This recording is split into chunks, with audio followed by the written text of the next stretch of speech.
Sir hello dear student, कैसे हो आप लोग? मैं होप बहुत अच्छे होंगे। आज हम लोग पढ़ने वाले हैं bank reconciliation statement. Bank reconciliation statement क्या होता है?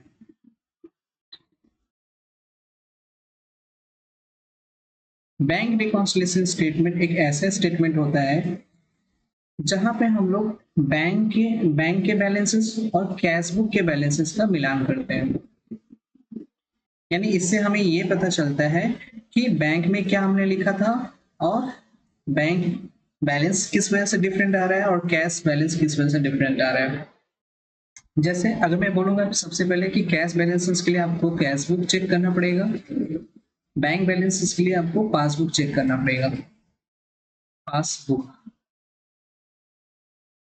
कैश बुक जो होता है ये किसके पास होता है? मर्चेंट के पास होता है। मर्चेंट कौन? यानी बिजनेसमैन, ठीक है, या व्यापारी, इसके पास होता है। दूसरा, ये बनाया किसके जाता है? बैंक रिकॉन्सिलिएशन स्टेटमेंट कौन बनाता है? बैंक रिकॉन्सिलिएशन स्टेटमेंट जो है ये आपका मर्चेंट ही बनाता है। मर्चेंट यानी व्यापारी ही बनाता है। याद रखना, क्वेश्चन पूछता है कि बैंक रिकॉन्सिलिएशन स्टेटमेंट किसके द्वारा बनाया जाएगा? मर्चेंट के द्वारा बनाया जाएगा। पासबुक जो होता है ये बैंक के पास होता है।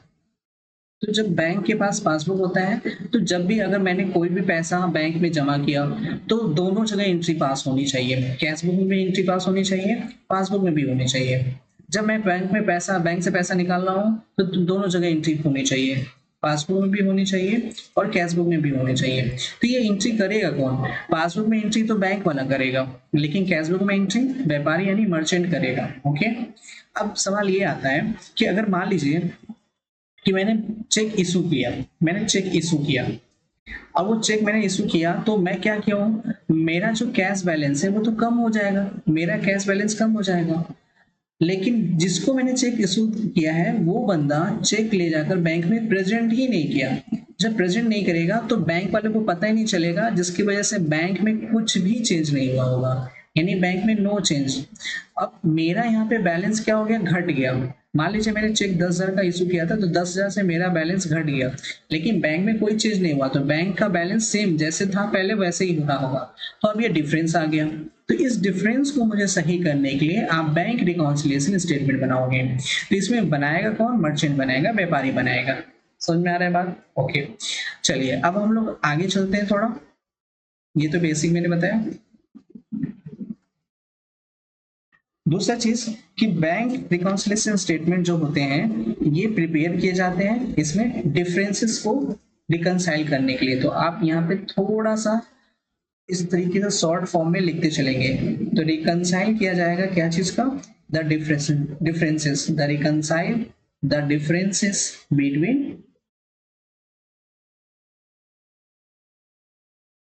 Between bank balance and cash book. Cash book, ठीक है, cash book and bank passbook. Okay, ये चीज हम करते हैं, रिकंसाइल करेंगे बैंक बैलेंसेस का, यानी कैश बुक में या बैंक पासबुक के बैलेंसेस से रिकंसाइल करते हैं, ठीक है, जो भी डिफरेंसेस होती है। अब तीसरा सवाल ये आता है कि सर ये डिफरेंस आते क्यों हैं, किस वजह से आते हैं? तो डिफरेंस आने के दो रीजन है। कॉज जो होगा वो कॉज क्या है? दो है, यानी ये दो वजह से, दो चीज की वजह से ये डिफरेंसेस आते हैं। पहला, टाइम गैप के बेसिस पे, टाइम गैप, ठीक है। दूसरा जो हो रहा होगा एरर और ओमिशन के बेस पे।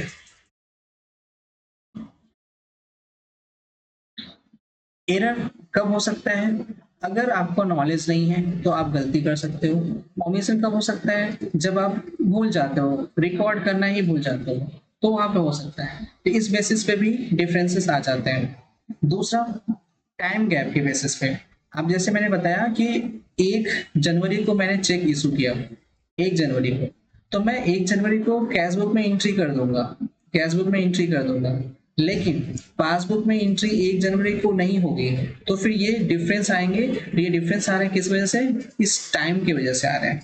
इसीलिए यहाँ पे हमें ये टाइम की वजह से डिफरेंसेस आएंगे, तो इसे रिकंसाइल करना पड़ेगा। ठीक है, दो चीज याद रखना है इसमें, कॉजेस भी पूछता है तो कॉजेस भी आपको पता होना चाहिए। अब आगे हम लोग चलते हैं कि टाइम के बेसिस पे जो गैप आते हैं, ऐसे क्या क्या आइटम है जिसकी वजह से टाइम के बेसिस पे गैप होते हैं। तो पहला आइटम जो होता है ये होता है कि चेक आपने इशू किया, चेक इशू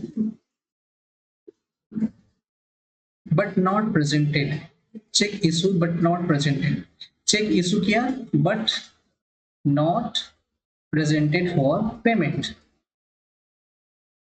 इसका मतलब क्या है? इसका मतलब ये है कि अब जो व्यापारी है उसने चेक काट के किसी को दिया, वो बंदा बैंक में चेक लेकर गया ही नहीं या प्रेजेंट ही नहीं किया, पैसे निकाला ही नहीं, तो मैं अपना कैश बुक में तो तुरंत माइनस कर लूंगा, कैश बुक में तुरंत माइनस कर लूंगा। लेकिन पासबुक में क्या हुआ होगा? पासबुक में तो कुछ नहीं हुआ होगा, नो एंट्री। तो इसकी वजह से यहाँ पे डिफरेंस आ जाएंगे, यानी मेरा कैश बुक का बैलेंस कम घट गया होगा लेकिन इसमें कोई चेंज नहीं हुआ होगा, यानी इसमें रिमेन सेम जैसा पहले था वैसा ही है। तो इसकी वजह से दोनों में डिफरेंस आ जाएंगे। तो ये कहीं ना कहीं किसकी वजह से गैप आ रहा है? टाइम के गैप, टाइम के बेसिस में। दूसरा यहाँ पे उसी तरह बात करूंगा, चेक आपने पेड किया बैंक में, ठीक है, चेक पेड पेड किया, चेक पेड इनटू बैंक, आपने चेक को बैंक में पेड कर दिया जमा करने के लिए, ठीक है, जमा करने के लिए फॉर कलेक्शंस, बट बैंक वाले ने उसको जमा ही नहीं किया, but not at credited by bank, लेकिन बैंक के द्वारा इसे क्रेडिट नहीं किया गया, but not credited by bank. ये भी चीजें क्या हो रही है यहाँ पे कि आपने सोचा कि चलो मैंने तो चेक बैंक में जमा कर दिया, तो आप तुरंत क्या करोगे?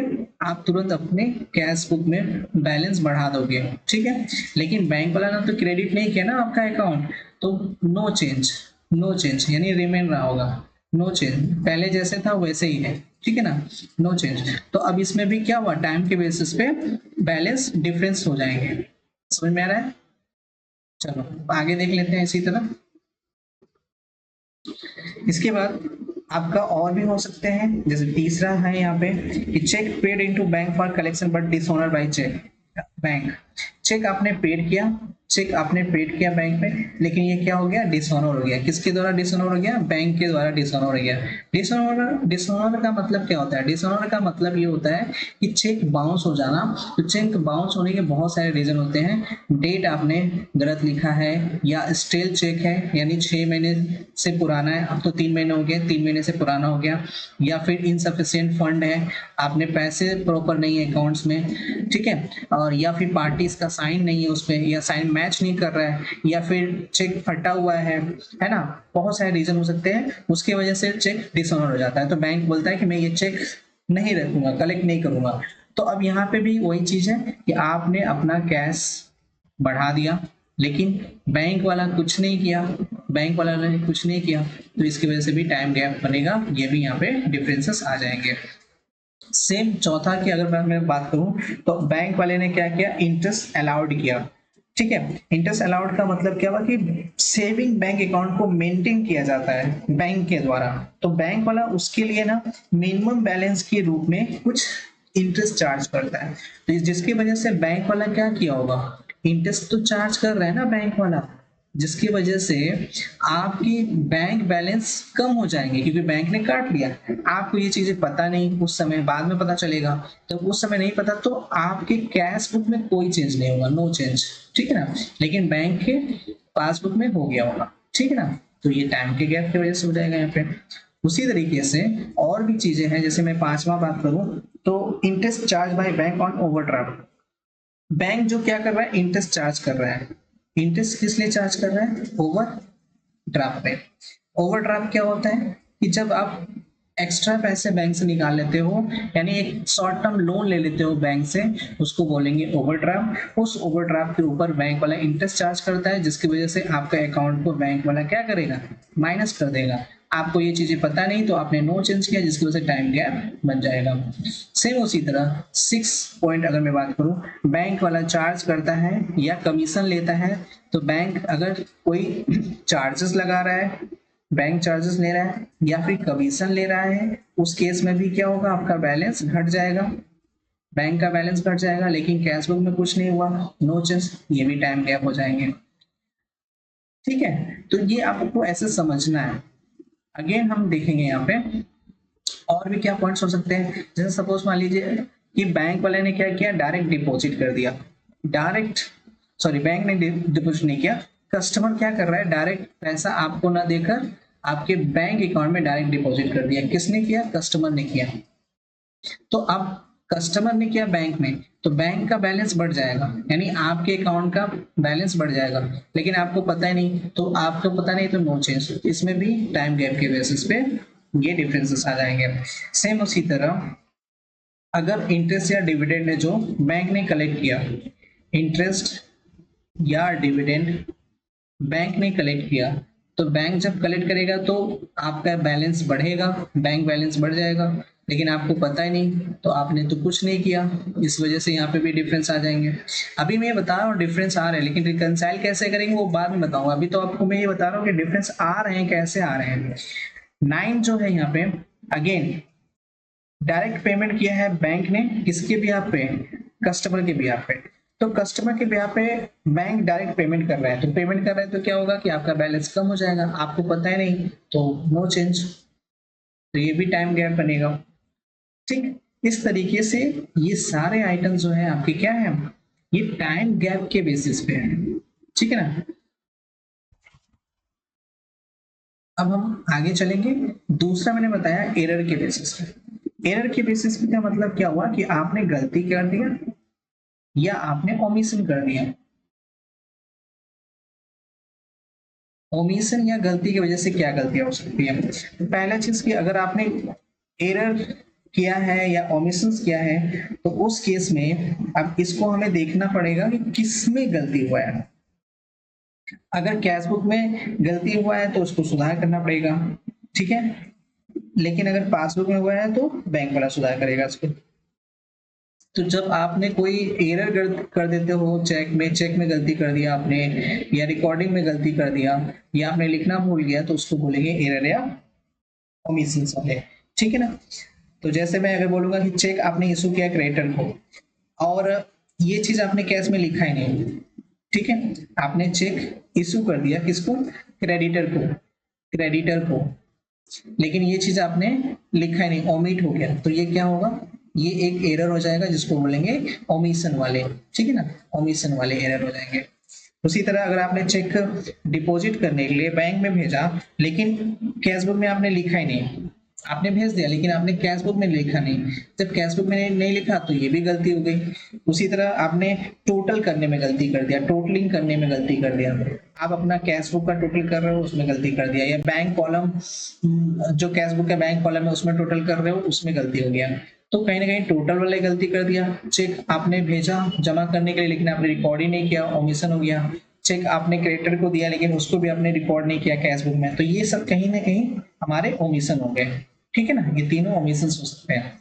एरर की बात करूं तो एरर में क्या हो सकता है, जब आप एरर की बात करूंगा तो एरर में आपकी गलतियां हो सकती हैं। गलतियां क्या होती है, ये हमारी रॉन्ग एंट्री की वजह से हो सकती है, कि आप रॉन्ग एंट्री कर देते हो, ठीक है, या आपको अकाउंट्स की नॉलेज नहीं होती है उसमें, तो जिसकी वजह से हमें ये चीजें देखने की मिलती है। ठीक है, आई होप आपको ये चीजें समझ में आ गई होंगी।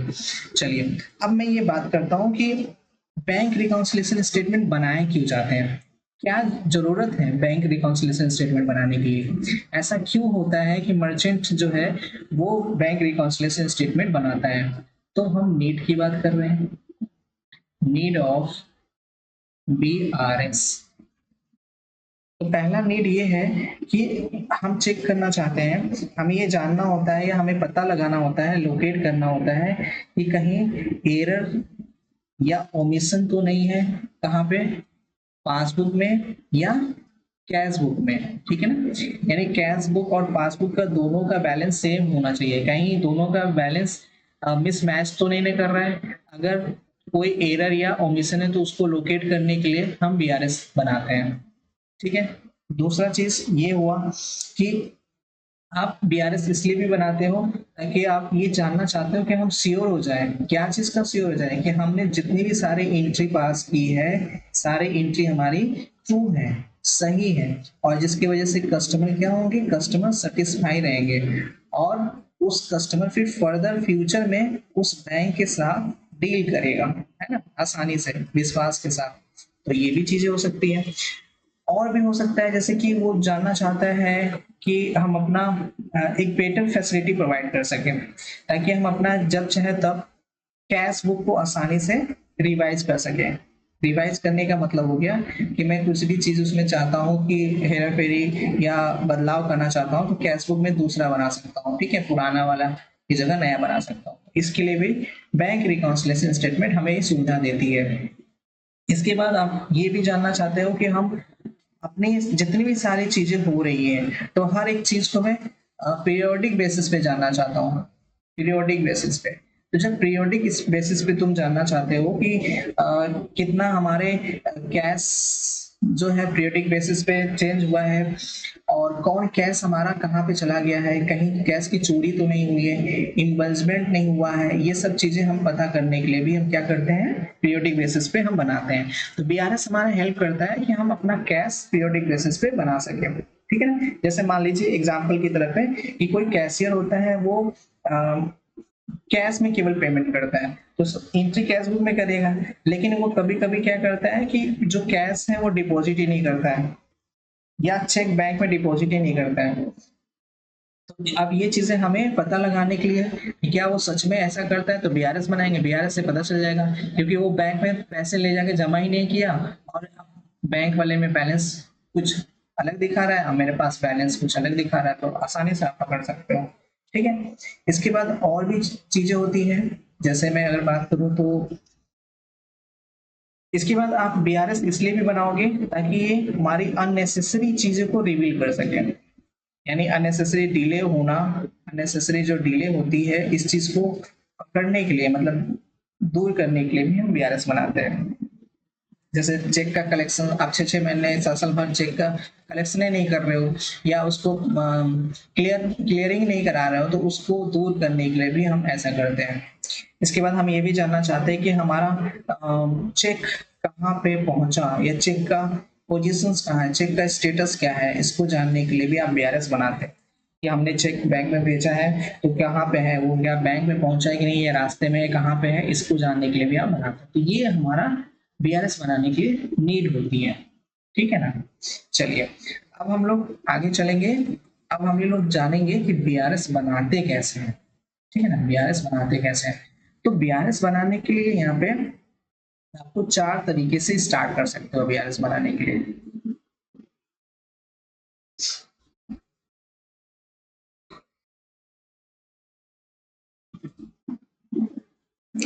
पहला चीज जो होता है बीआरएस बनाने के लिए, प्रोसीजर्स की बात मैं कर रहा हूँ।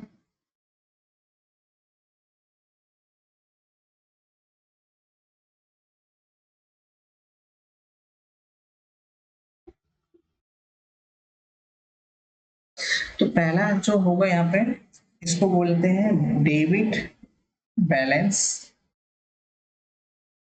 As per cash book.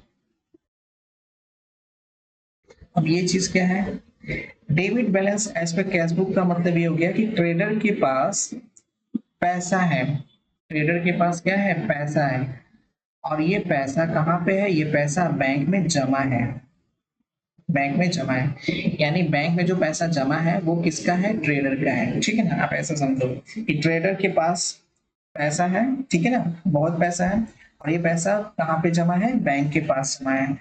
जब आप डेबिट बैलेंस इस पर कैश बुक बोलोगे, इसका मतलब ट्रेडर का पैसा बैंक में जमा है, ठीक है। दूसरा, पहले ये चीज समझना है आपको, ये चार चार तरीके से बनाए जाएंगे, तो चार में पहला ये हो गया। दूसरा अगर मैं बात करूंगा, तो दूसरा का मतलब ये हो गया कि जैसे credit balance as per cash book. अब इसका मतलब क्या है, इसका मतलब ये हो गया कि आप क्या कर रहे हो, जितना बैंक में जमा किए हो उससे ज्यादा पैसे विड्रॉल कर लिए हो, उससे ज्यादा पैसे विड्रॉल कर लिए हो, तो जब आप बैंक में जितना पैसा आपने जमा किया, मान लीजिए आपने 10,000 रुपया जमा किया है और आप बैंक से 12,000 रुपया निकाल रहे हो, तो उस सिचुएशन में आपका bank balance credit balance as per cash book show करेगा, ठीक है ना। इसका मतलब ये हो गया। तो इसी को हम लोग ओवरड्राफ्ट भी कहते हैं। क्या कहते हैं इसी को? ओवरड्राफ्ट भी कहते हैं, ठीक है। चलिए और हम देखेंगे तीसरा जो होता है आपका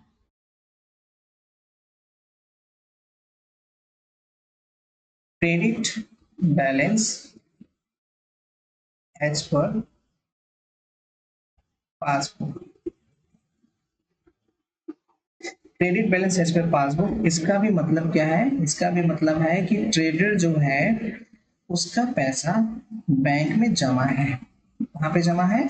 बैंक में जमा है, ठीक है ना। यानी बैंक में ट्रेडर का पैसा रखा गया है, ठीक है। तो इसमें एक्स्ट्रा पैसे नहीं निकालता है वो। तो चौथा अगर मैं बात करूं तो डेबिट बैलेंस एज पर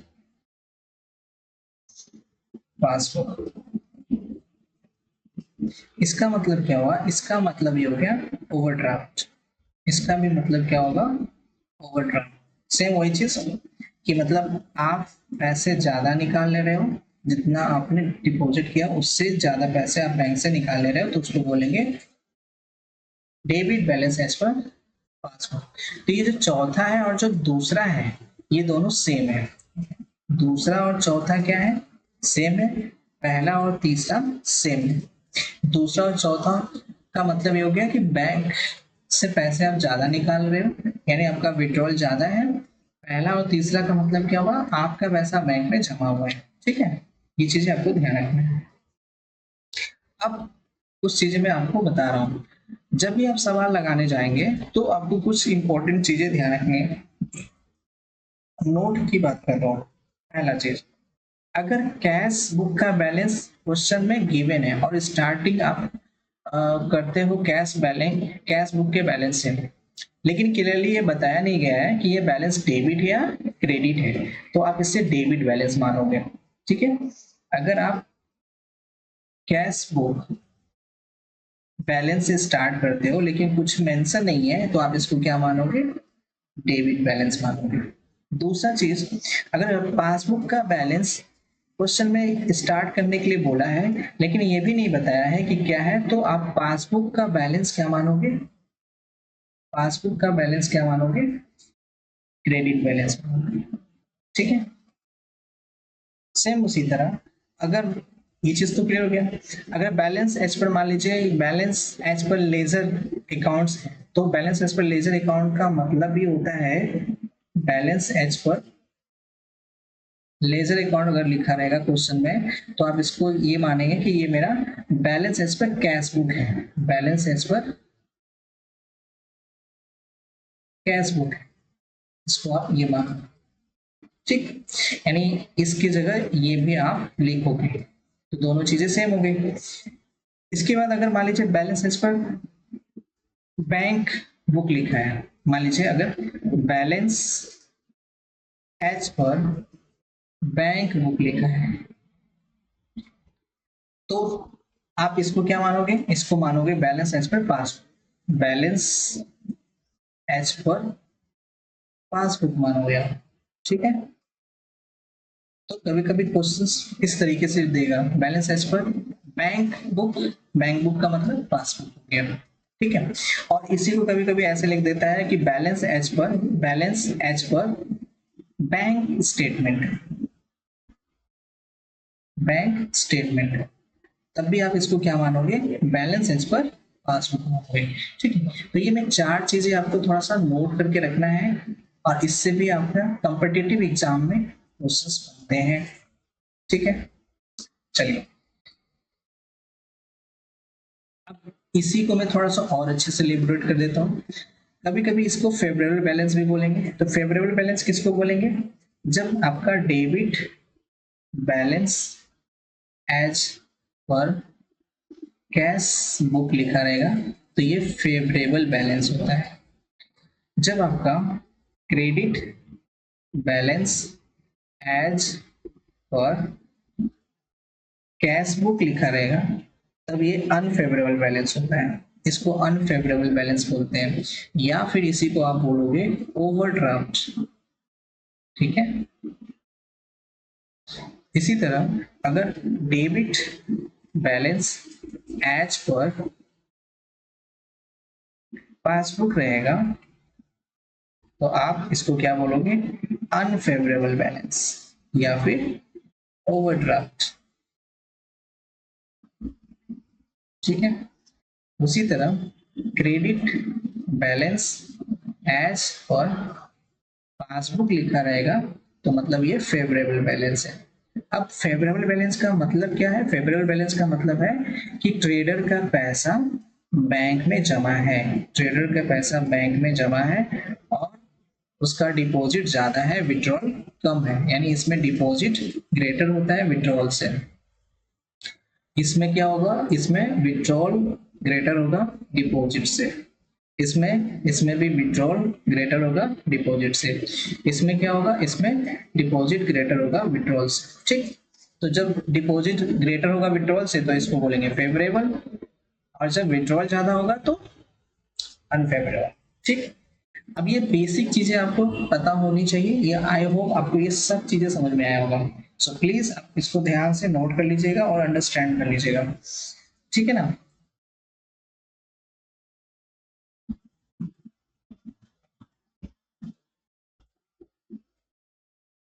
इसके बाद हम लोग अगली क्लास में हम डिस्कस करेंगे क्वेश्चंस लगाते कैसे हैं। ठीक है ना, चलिए तब तक के लिए ध्यान रखिए, टेक केयर, बाय बाय।